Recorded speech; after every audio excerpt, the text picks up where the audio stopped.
গাঁটি কচু দিয়ে চিংড়ি মাছের রেসিপি খুবই সহজ পদ্ধতিতে আপনাদের আমি বানিয়ে দেখাবো। আমি সুমনা, আপনাদের সুমনাস কিচেন। আজকের মেনু গাঁটি কচু দিয়ে চিংড়ি। চলুন স্টার্ট করা যাক।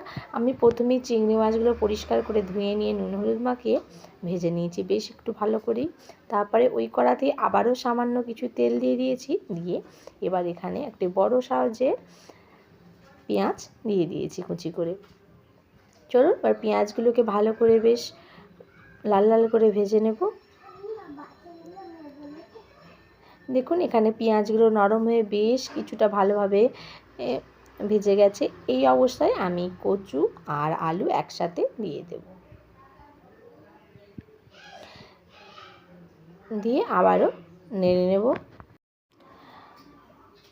কচু আলুগুলো পেঁয়াজের সাথে একসাথে একটু ভালো করে ভেজে নেব।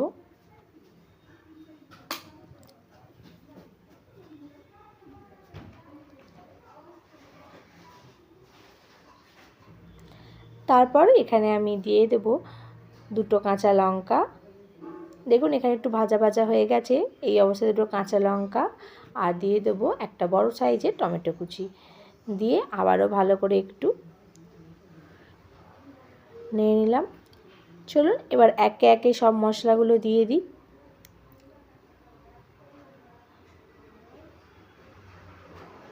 প্রথমেই আমি একটা চামচে 1 চামচ আদা রসুন বাটা দিয়ে দেবো। 1.5 চামচ মতন দিয়ে দিয়েছি।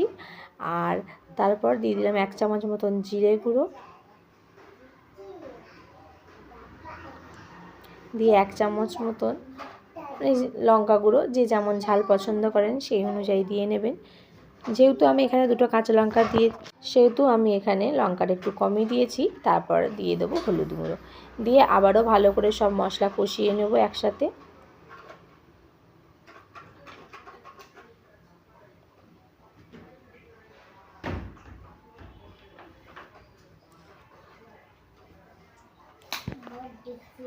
এবার দিয়ে দেব পরিমাণ মতন নুন।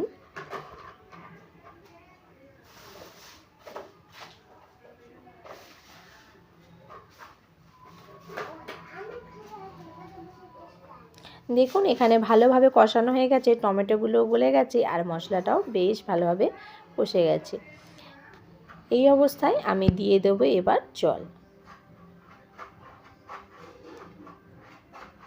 জল দিয়ে এবার আলু আর কচুটা সিদ্ধ হওয়া পর্যন্ত অপেক্ষা করব।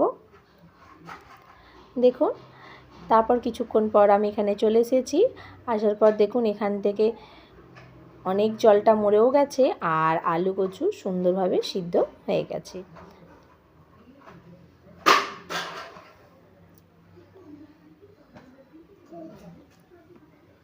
এবার আমি দিয়ে দেবো চিংড়ি মাছ ভাজাগুলো। দিয়ে ভালো করে সবার সাথে নেড়ে নেব। নেড়ে কিছুক্ষণ রেখে নামিয়ে নেব। দেখুন আমার একদম সম্পূর্ণভাবে রেডি হয়ে গেছে চিংড়ি। দেখুন মাখো মাখো হয়ে গেছে জুসটা। এই অবস্থায় আমি দিয়ে দেবো কিছুটা ধনেপাতা কুচি।